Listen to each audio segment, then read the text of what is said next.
Bonjour, aujourd'hui un enregistrement sur la nature grammaticale des mots. Tout d'abord, le groupe nominal, c'est évidemment un aspect important avec tout d'abord le nom. Le nom est en effet le mot le plus courant dans de nombreuses langues. En français, il a un genre, puis qui peut être masculin ou bien féminin, et un nombre, singulier ou pluriel. Voici un petit exemple. Le chat du voisin est allé dans notre jardin. Et donc ici, bien sûr, le chat, c'est masculin. On a aussi voisin qui est un autre nom, qui est masculin également à cause de du. Et puis jardin, qui est aussi masculin devant notre. Passons cette phrase au pluriel. Vous voyez qu'il y a des transformations. Les chats des voisins sont allés visiter la Maison Blanche. On a donc ici un pluriel caractérisé par le S pour le nom et le déterminant, et après NT pour le verbe. Passons maintenant au déterminant. J'en ai parlé il y a un instant. Il est en effet très important pour le nom. Il est toujours placé avant un nom et il s'accorde en genre et en nombre avec lui. Dans l'exemple suivant, on voit le changement de déterminant. Le chat du voisin m'énerve. On a ici un déterminant singulier puisque chat est singulier. Il m'emprunte toujours des livres. Le déterminant des est pluriel. Pourquoi? Parce que livre est pluriel. Attention, puisque là, ça paraît très simple, mais en fait, en anglais, on ne voit pas la différence. Si vous dites the cats, vous aurez bien un S au nom, mais vous n'aurez pas de S au déterminant. C'est donc important de bien faire cette distinction. Alors, plus précisément, les déterminants peuvent être de plusieurs types. Vous avez ici quelques exemples. L'article défini. Le la et l'apostrophe les, c'est l'article le plus courant en français. L'article indéfini, une des. Et puis l'article partitif un peu moins courant du, de la, de et l'apostrophe devant voyelle, des. Vous avez aussi ce qu'on appelle les adjectifs possessifs. Il y en a beaucoup, mon, ma, mes, et puis ensuite ça varie avec les personnes, ton, ta, tes, son, sa, c'est, etc. Enfin, on a les adjectifs démonstratifs pour montrer quelque chose, comme cette petite flèche qui vous montre l'adjectif démonstratif lui-même, le ce, cette au féminin singulier, CET dans certaines circonstances et CES pour le pluriel. Prenons l'exemple de CET, il y a une petite subtilité ici. En effet, il s'utilise devant un nom masculin qui commence par une voyelle ou bien un H, le H n'étant pas en général prononcé en français.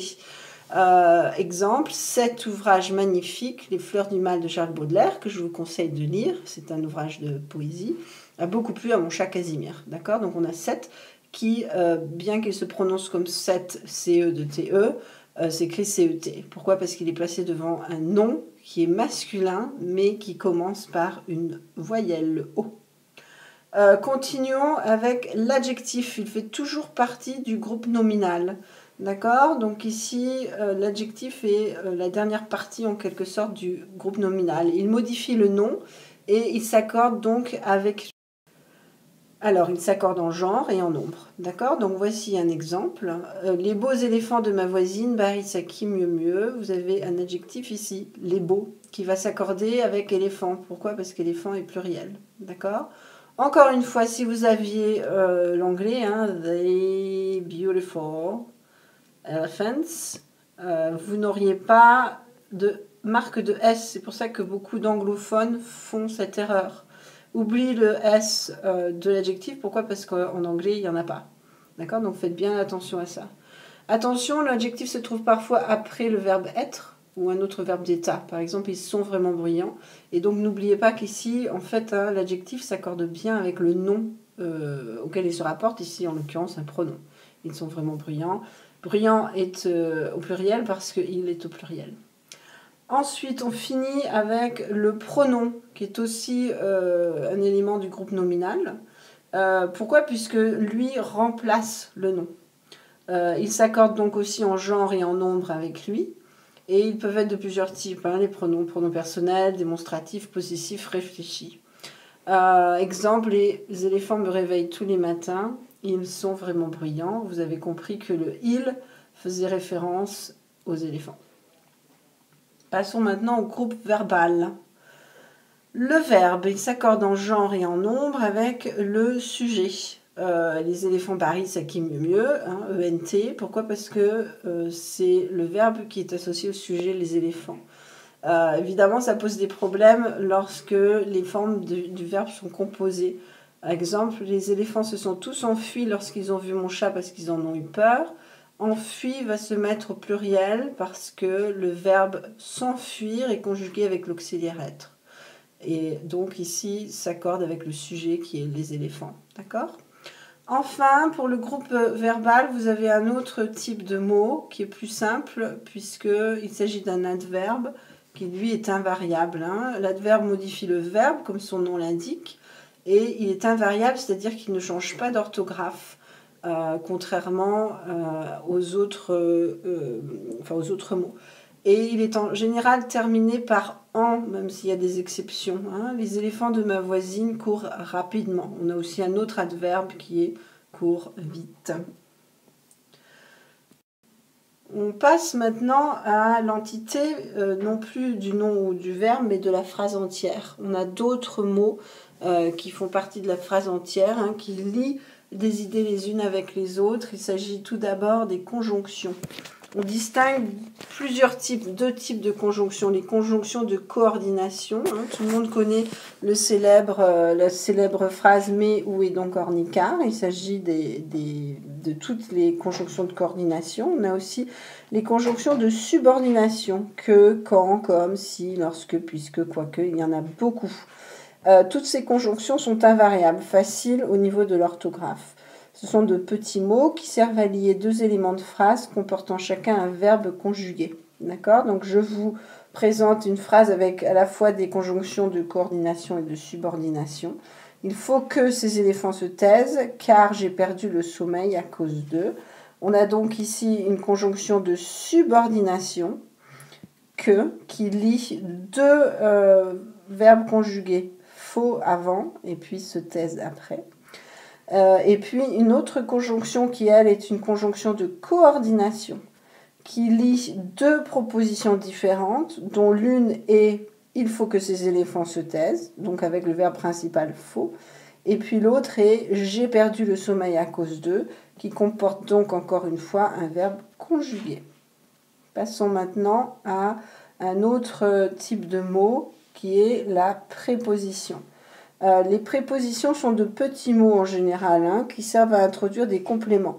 On en a beaucoup, elles sont très difficiles en anglais, moins dures en français. À, sur, sous, dans, à côté de, sans, avec, etc. Voici un exemple. Quand ils dansent la valse les uns avec les autres, ils me donnent mal à la tête. Voici ces petits mots qui annoncent des compléments et donc qu'on appelle les prépositions. En résumé, donc, je vous donne un tout petit texte que nous allons étudier pour essayer de voir la nature des mots. C'est un extrait d'un poème de Charles Baudelaire, Des Fleurs du Mal, un recueil publié en 1857. Sous le fardeau de ta paresse, ta tête d'enfant se balance avec la mollesse d'un jeune éléphant. Essayons d'abord d'identifier le sujet qui est fait d'un nom, d'accord ? Donc ta tête, ici c'est le nom principal puisque c'est le sujet du verbe. Se balance avec la mollesse d'un jeune éléphant. On a par exemple aussi le nom éléphant. Passons au verbe. Le verbe principal de la phrase est évidemment se balance. D'accord ? Donc ici il s'agit d'un verbe. Et ce est un petit pronom qui se place avant ce verbe et qui en fait un verbe qu'on appelle un verbe réfléchi. Tous les verbes en se sont des verbes réfléchis qui vont se conjuguer avec être dans les temps composés. Passons maintenant au déterminant. On avait déjà expliqué que pour chaque nom, vous avez un déterminant qui est associé. Dans ici le cas de éléphant, le déterminant est un. C'est un article indéfini. Vous en avez d'autres, bien évidemment. Par exemple, le, qui est à l'article défini. Ou bien encore des adjectifs comme ta, paresse, ta tête d'enfant. Là, ce sont des adjectifs qui sont des adjectifs possessifs. On les a vus tout à l'heure. Mon, ton, son, ma, ta, sa, etc. Passons maintenant à la préposition. Ici, dans ces vers, nous avons des prépositions. Par exemple, sous. Il s'agit d'une préposition qui va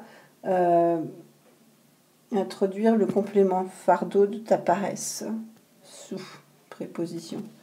Vous avez également le avec dans avec la mollesse. Il s'agit aussi d'une préposition.